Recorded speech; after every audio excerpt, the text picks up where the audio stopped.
how many years of Zoom. The technology wouldn't fight you, but welcome everybody.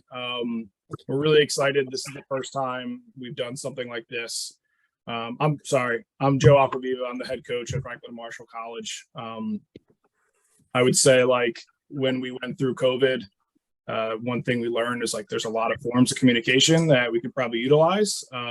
Getting on campus can be difficult if you live far away, even just with like academic schedule. So trying to utilize the tools we have is really important. But we're excited to have these sessions, introduce the staff a little bit, talk a little bit about what we do.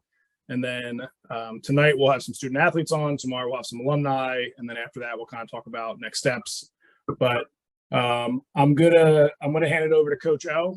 He's just gonna hang for a little bit. If you have any questions about strength training specifically, throw them in the chat now. When Coach O is with us, after he's gone, we'll try to answer the questions as best we can. But for the time being, Coach O, take it away. All right. Good evening, everybody. I hope you're all doing well and wrapping up your semesters here in the next kind of month or so. So thanks for taking the time out this evening to join us. Again, my name is Mike Oliveto. I'm the strength conditioning coach here at F&M. I just started in September, so just completed my first full year as a strength conditioning coach. Excited for the opportunity. Joe was one of the first coaches to reach out to me, knowing the importance that strength conditioning has for the progression of the swimmers and being able to compete for conference championships and helping each athlete become their best version of themselves. So I was extremely grateful for the opportunity and grateful for the opportunity to speak with you all tonight. So I'll keep it pretty short and sweet. My main philosophy is to utilize ground-based training methods, progressing from very simple to a little more complicated over time. So I'm not going to rush anything. When I look at the training of a college athlete, I look at a 4-year training window, not just what can I do to make you your best this year. I'm looking at more long-term, so taking those small steps forward. And we're looking to really improve and increase the work capacity, the durability and the robustness of the muscle, so you're able to handle more stress throughout the season. I think that's a big thing, is knowing it is a long season. You are putting a lot of wear and tear on the body, and all that stress is accumulating over time. So the more that we're able to tolerate that stress and handle that stress from a training in the off season, and the work that we're able to put in, and then pull that back a little bit as we get in season, and that focus changes to the pool more specifically than the weight room. You're just able to handle those higher workloads that you're going through throughout the season with the added stress of academics, social life, and everything else that comes with it. So to simplify that for you, we're basically going to master the fundamentals. We're going to start learning how to control our body with no external weights. We're going to learn how to do appropriate push-ups, pull-ups, leg raises, body weight squats, and then we'll progress that into a goblet squat, a zombie squat, front squat, back squat. I'm not one to expedite that process. I'm going to slow cook it. You're going to have 4 years, so you may be goblet squatting for 4 weeks. It may be 2 weeks. It's really just where you're at in your training history. And I'm going to meet you where you are, and we'll always progress and regress as we have to meet you where you're at, and to make sure that you're getting the most out of those fundamental movements. From there, once those basics are mastered, then we'll start working more towards some of our Olympic variations, whether that be a clean, which we'll usually start with, and then over time, hopefully have the time to progress into a snatch variation of some sort. But really what we're looking to do is we're looking to improve that max power output that we're able to achieve. So when we're jumping off the blocks, when we're pushing off the wall, we're able to get as much power into that as we can to propel ourselves further through the pool, and then develop that capacity to have repetitive efforts over the course of whether it's a 50 meter, 100 meter, 1,000 meter swim, whatever the distance is, you're prepared for that. So that's kind of my job here. I'll take any questions you all might have. Do you have any in the chat already? I don't see any.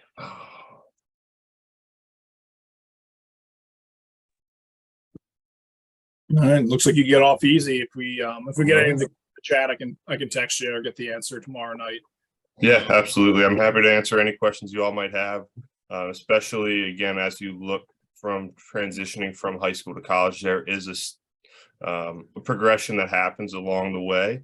We're certainly not going to rush that, but we will certainly want to get you up to speed with the program that will have the upperclassmen on as soon as we can. But again, you're not necessarily supposed to start the same place they are. So don't get discouraged when you do choose your school of choice. Hopefully it is F&M when you get into the weight room and you're doing a little bit of a different program than what the upperclassmen are doing. That's a part of the process. They all started very aggressive this year and wanted to do more than I was essentially letting them at the time. But again, part of that is my experience with them not having that. I wanted to make sure that we took the time to make those progressions safely and based off scientific methods. All right. Is most strength conditioning body weight training? I wouldn't say most stuff it is. I would say we're going to incorporate some body weight strength conditioning, starting with push-ups, starting with pull-ups. Most of the pulling variations, I do prefer to utilize our body weight more than machine-based stuff. So I would choose a chin up or a pull-up variation over a lat pull down. But we are going to squat with, again, the dumbbells, barbells, bands, whatever we have access to. We'll throw medicine balls, we'll do hang cleans, we'll do power cleans, we'll do snatches, we'll do things with dumbbells, barbells, whatever implements we have. We're currently looking at improving our weight room kind of equipment, so we may have some more things here as you all join the F&M community, but it will be a combination of body weight and weight bearing exercises. We train usually 2 to 3 days a week. Usually it'll be 2 days together. And then one day we'll have the student athletes do it on their own. So that can be Friday, Saturday, or Sunday. Off season, we usually train. This year we were training Tuesday, Thursday, and then they were training on Saturdays. For the coming fall, we're looking at a Monday, Wednesday training schedule. And then their third day will be Friday, Saturday, whenever they can fit that in based off of their schedule and the availability of the weight room, which we call the pit. Kind of ties in the same thing. And again, I think it's all a balancing act, right? So it's how much work are you putting in? Is it all in the weight room? All right, we can put 2 to 3 days there. Ideally, we're doing 2 to 3 days in the weight room and then another 3 to 4 days in the pool, on dry land, whatever our sport is, whatever we're training for.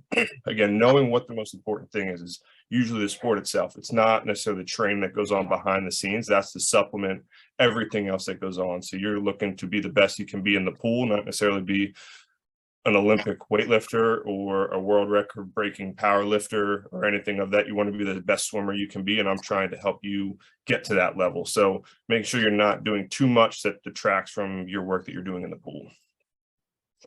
If you've already been doing strength training before joining the college team, would we still be starting with body weight? Again, you'll go through a movement screening. We'll go through some body weight exercises. We'll go through a lot of complexes early on with the barbell or dumbbell, wherever we are. We'll all start there and we'll progress as our training age allows us to. So if we have sufficient movement qualities, we'll progress faster than some others. If we're not comfortable with the movements, we're going to stay at a regressed version of it until we feel confident in that movement and able to make the adjustment or the step to the next level. Again, I don't want to do things that we're not confident in. I think the biggest thing we're doing is we're building confidence. We're building that durability within you. So making sure that we take the time and do things right, but not loading poor movement qualities. And that's where we tend to see injuries, overuse injuries come up. So we want to make sure that we're progressing in a safe manner. Great questions, everybody. Did I miss any? I don't think so. I think you got them all. Last chance. Anyone else for Coach O?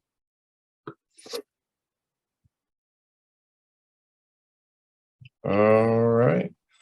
Well, thank you very much, everybody. I hope you have a great rest of the visit. If anything else does come up as you think about it the rest of tonight, tomorrow, this week, certainly feel free to reach out to Joe. He can share any questions that you have with me, and I'll get those answers turned around as quickly as I can to make sure that you leave no stones unturned and get all the answers you want about the F&M program, what our philosophies are, and how we're here to really help serve you in your career. So thank you all very much. Thanks, Coach.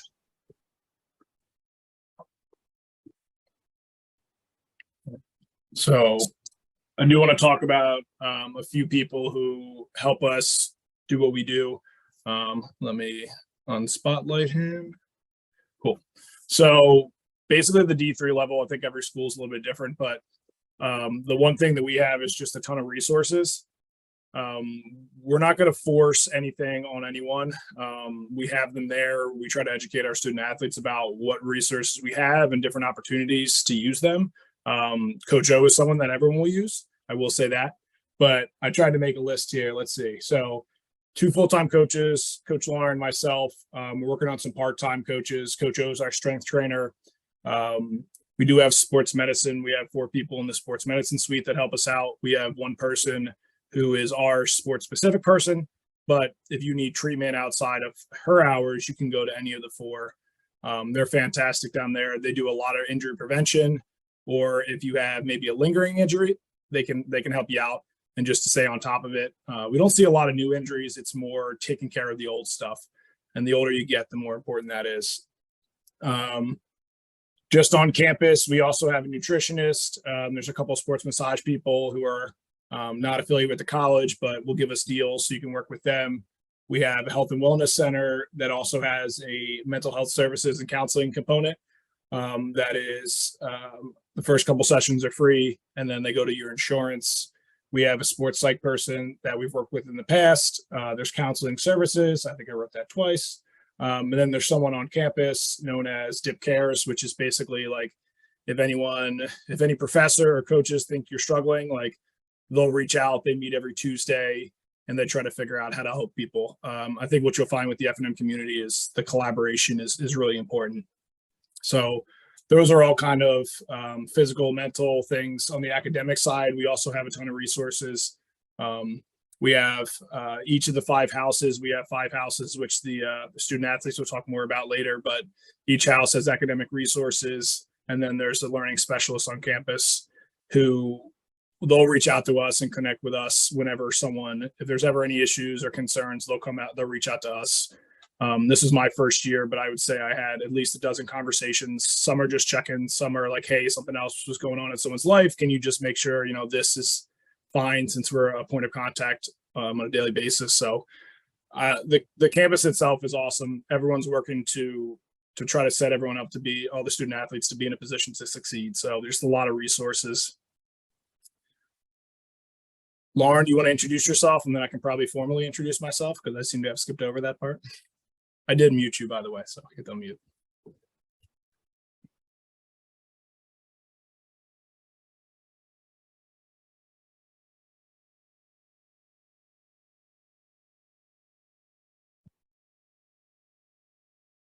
Can't. Could you hear me? Maybe Yep, not. there you go. No, Okay. I muted you when Coach O was talking. I was going to make a lot of noise. No, I'm kidding. But yeah, I am from the area. I did just spend the last 7 years in California, and then when I moved back, I got the job here. So I was coaching a bit in California. I did coach for a while here as well at all different levels, but this was my first year at the college level of coaching. So I learned a lot, which was great, more on the administrative side, I think, than the coaching side. So thank you, Coach Joe, for that. But some things that we have been doing this past year, I believe we were the first full team on campus to do voluntary bystander training. Is that right? We were the first. So basically bystander training is kind of, if you see something, say something. So if something looks wrong to you, reach out to somebody, whether it's somebody I passed out on the lawn or somebody who just looks like they're in need. So we did do that with the entire team. And then next year, we would also like to incorporate some DEI training. So it's diversity, equity, and inclusion. So it's basically trying to speak to everyone, no matter what your gender is, or your race is, or your sexual orientation is, all of that. So we do want to include that in our program next year. We find that to be very important. But yeah, those are just a couple things that we definitely want to include. So just so you guys are aware that that is something we do. Awesome. Thank you. You want to introduce yourself officially? Officially, sorry, I have notes, but I find when I have notes, I stare at them. And I it's- have notes too, and I don't want to read off of them because it makes me. I know I wrote them, so then I don't read them. But Yeah. so this is my first year at F&M. I swam Division III. I swam in Johns Hopkins down in Baltimore. Was an All-American there, captain there.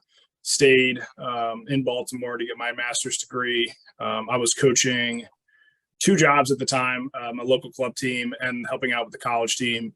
I love all levels of coaching. I will say, after graduation, I decided, so I was not studying coaching. I was studying public health, still love public health, but I knew at the end of it and experiencing both those worlds, like that I knew I was going to coach for a long time. So took the journey in my life to try to become a full-time coach. I spent 2 years in Philadelphia coaching a high school and club team. Also coached water polo, was a teacher, had a lot of hats, knew eventually that the college realm was my favorite place to be. I like working with 18 to 22 year olds. I think it's really rewarding. You get to teach them a lot. You get to set them up for life that maybe in high school or club, you just don't have the opportunity, or it's just different. So I have a lot of respect for club coaches, high school coaches, but I knew long-term, I saw myself being successful at the college level. So after 2 years of club and high school coaching, I went into the college world. I spent the last 5 seasons at Tufts University right outside of Boston. I was the assistant coach for 4 years and then promoted to the associate head coach last year. And then this position popped up.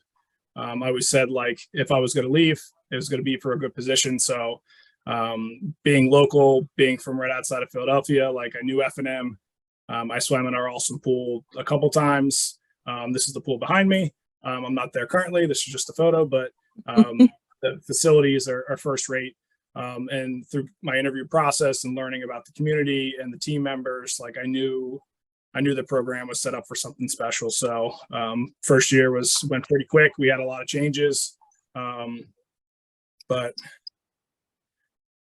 it was a lot of fun. So a lot of what we do is holistic approaches to coaching. We try to get to know people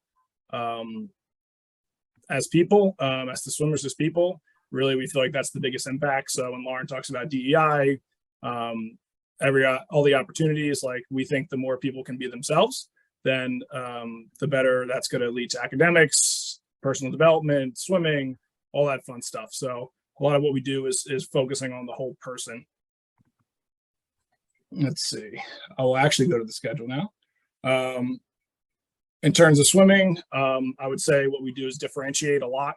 So each person has their own game plan on a weekly basis. We'll lift 2 to 3 times a week, depending on the person. We'll swim 6 times. And then outside of that, what practice group you're in. If you're going to add doubles, if you're going to add power sessions, that's completely like a conversation that we'll have at the beginning of the year, at the end of the year. Just because you swim the same events as somebody else doesn't mean you're going to train the same events. We have the space, we have the coaching staff to basically provide a lot of different opportunities. We do 2 workouts a day and then some on the lift days, but basically like our goal is to really set everyone up for success. So if that means we got to come in and coach 3 workouts a day, we're willing to do that. Focus within the session. So in any given day, we'll split off into groups. Monday, sprint, middle distance. Tuesday, we go stroke, so back breast fly. Wednesday, we recover together. Thursday, we go IM, 200 work, and then mile.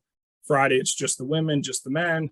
Saturday, we'll go fast, typically together, whether it's a meet or a practice, we'll kind of go sprint, middle distance, but all together. It might be like the distance group's going 300 off the block, the middle distance is going 125s, sprint's going 75s, but something fast, something just at the end of the week to keep going fast. So that's kind of a weekly basis.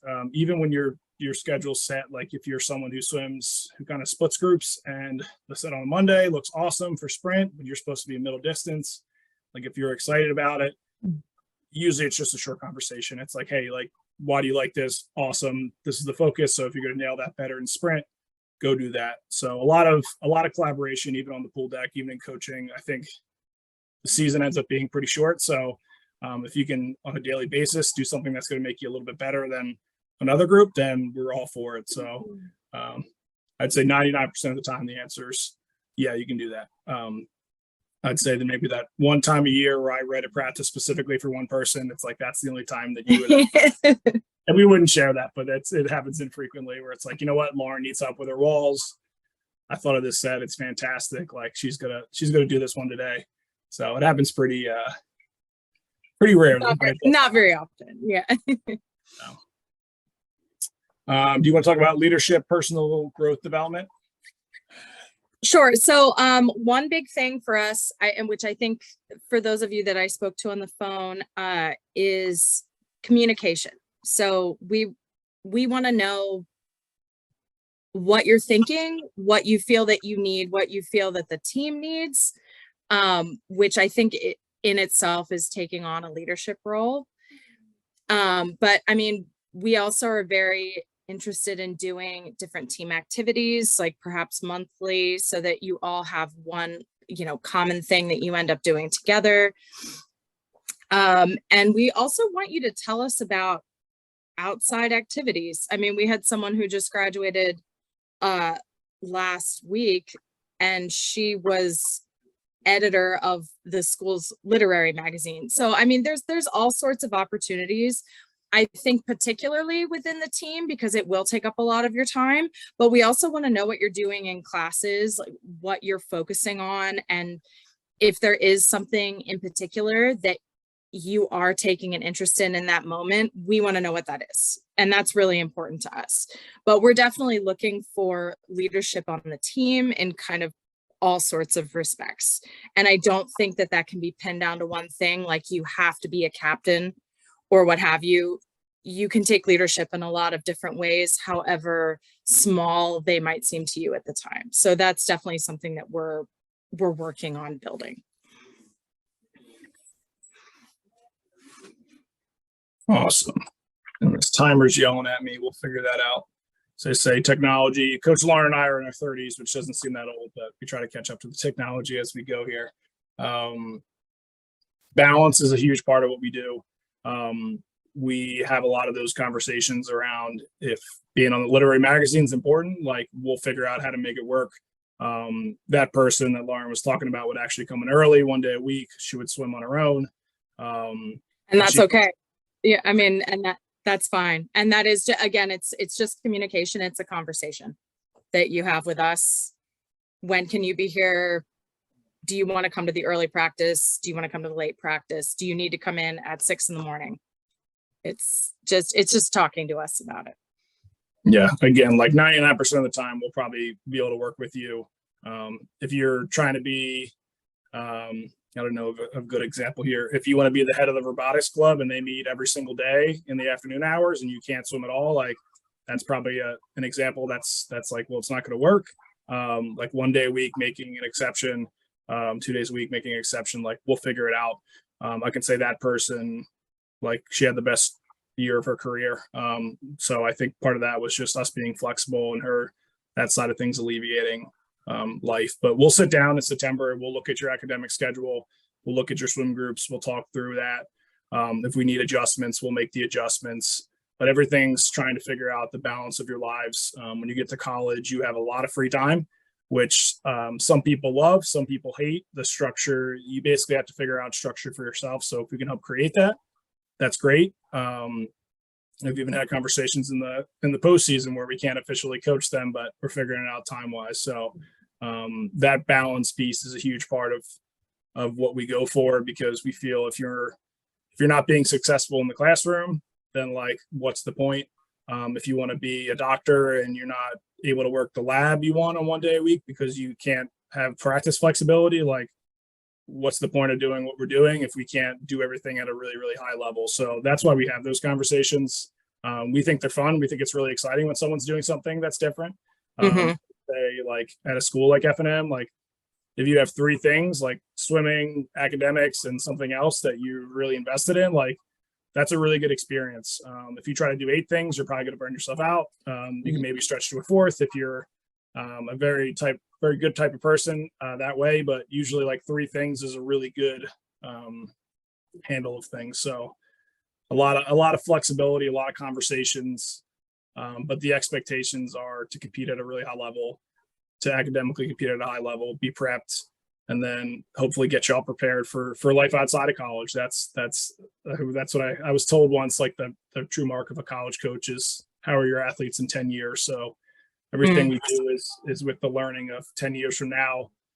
Did we set them up well for success or not? Did you give them too much flexibility and they didn't figure it out? It's kind of guiding them both ways. So not quite there yet. This was year 7. So got a few who are out in the world and a few who are earlier out in the world. But to us, that's the fun. And hopefully to send you off and do really great things and look back on your experience and say, oh, like that was a huge part of my development. That's really a big goal of ours.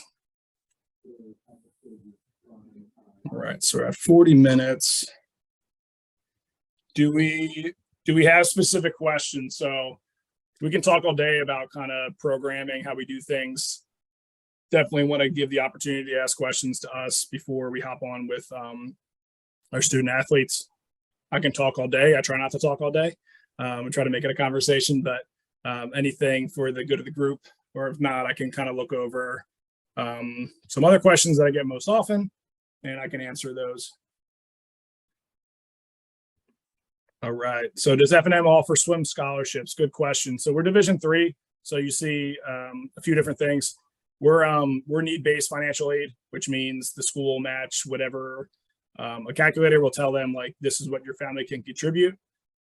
That's been sometimes that is better than scholarships. Sometimes it's not. You can actually go on the F&M. If you search F&M financial aid calculator, you can actually figure that out now, what that looks like. I think it's an important step when you talk about colleges, and specifically F&M. That's probably one of the, in that realm of about 50 schools. It's pretty expensive, but that's a piece of information you can figure out now. They're working on.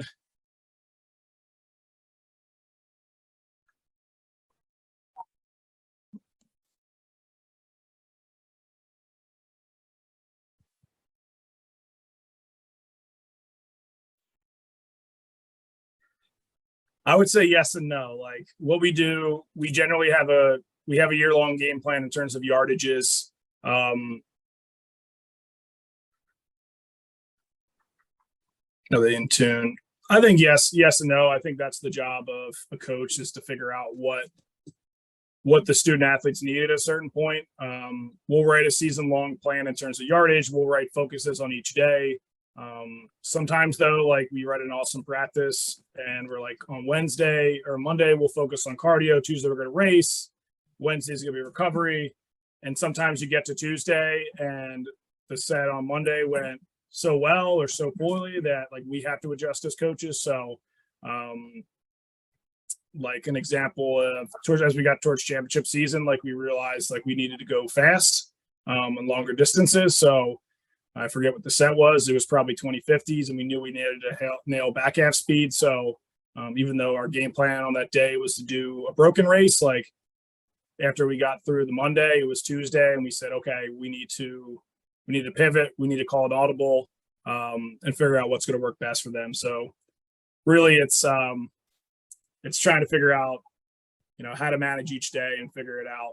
But typically, it's I'd say it happens more often during taper than anything else, where we write specific workouts. We had a few people that had a individualized taper plan. So in the middle of the season, yes and no. Sometimes we know IMers or 200 strokers need to get up, but we spend a lot of time. We're very thoughtful about the workouts. We don't do a lot of repeat workouts. So that's kind of what I meant by writing it for specific people. Sorry, Lauren, I think I got us kicked off unintentionally. All right, what does championship season look like? How many championship meets do we usually have? So we have our conference championship usually 2 weeks into February. This was the first year that the conference only allowed 18 people to compete. Previously, 18 would score and everyone else on the teams would do time trials between sessions.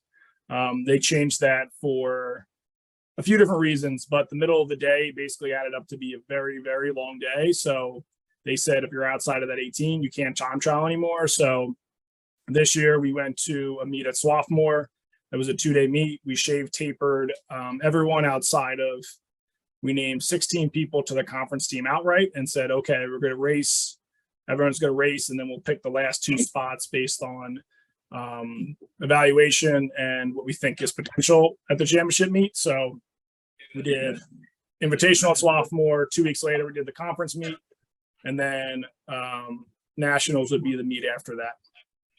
How dare you say that to me, Russ? I'm a Reddit gold user. That person. All right. So yeah, and then we'll shave and taper. We'll do like a drop taper 2-day right before Thanksgiving. We do a 3-day meet that we host, which is a lot of fun to do it in our own pool. So we'll do that as well, but that'll be less of a full taper and more that kind of 2-day drop taper. And then Emily asked, do most athletes typically swim the same events at every meet? No. I think previously they did. We found that, we want you to be sharp. So if racing the 2 fly every weekend means your 2 fly at the end of the year is going to suffer, like, let's not do that. I would say most people, there's an event that we pick for them every week. And then there's maybe a secondary event that they request one of a couple, and we figure out kind of what works competitive wise and what they need at that point of the year. So it's definitely a balance of both. But if you swim a longer event and you don't think it helps to race that every week, like, that's really important information for us to know. We had those conversations a lot this year. The dual meets are fun. I'll say that. But if it means, if we're sacrificing your long-term success in a season just to give up a couple points of you racing an event, I keep using the 2 fly as an example. I don't know why, but I love the 2 fly. But if you're going to swim the 2 fly 10 times and it's going to impact your conference meet, like, then we're not going to do that. We'll figure out another event that's going to work. And honestly, I think that's part of the fun, is getting some best times in events that maybe don't focus in, and then it kind of relaxes you for your main event. So it helps you be a little bit more fresh for those. So similar, it's just a conversation. If we have a Friday and Saturday meet, like, maybe you swim it at one of the meets and not the other. Or maybe it's you swim it at neither, but we have the plan for next week. So we do a lot of planning. All right. Some class qualifies for nationals. How do you handle the double taper from conference to nationals? So this is a fun one. I was fortunate enough to qualify for nationals all 4 of my years as a swimmer. And then at Tufts, we had the opportunity quite a bit to have people do double and even a few triple tapers in a month. First week is, to me, the most important. You need to swim out that taper. You need to get a lot of yardage up. Even if it's not hard, just kind of get back into it physically, mentally. I think the Tuesday, Wednesday are kind of the toughest, because you probably don't feel the best. Your body's still firing on all cylinders, but just in terms of the volume that you're used to, like, since you come off of such a high taper, like, that's something that first week is really important. So we have to reset you physically, reset you mentally. Meets are pretty big emotional roller coasters. So just trying to get you back to normal. And then we go from there. Typically it's like the yardages will be a little lower than the first taper. I think if you've done the work from the end of nationals through the conference meet, like, that makes life a lot easier to double taper. When you talk about high school and college swimming, like the weight program that we do, that's a big part of our taper. So if you're someone who has nailed the weights really hard, your own version, like, everyone's going to lift different weights, but if you've nailed that really hard, that gives us more of an opportunity to taper once, taper twice, taper potentially 3 times. So everything kind of adds up. That preparation, we find, really shows in the double taper.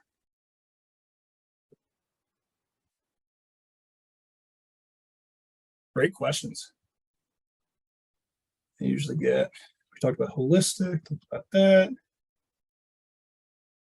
Other questions for the good of the group? Then we can take a short break before we go into the student athlete experience.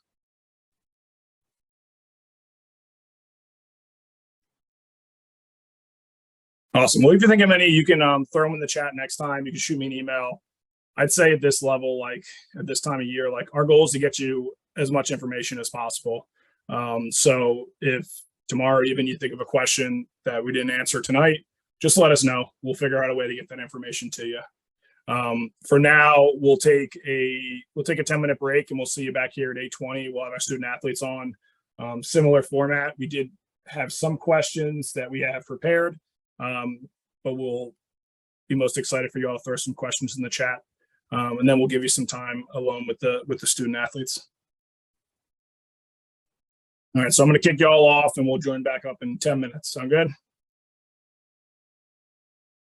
See you some thumbs up. Awesome.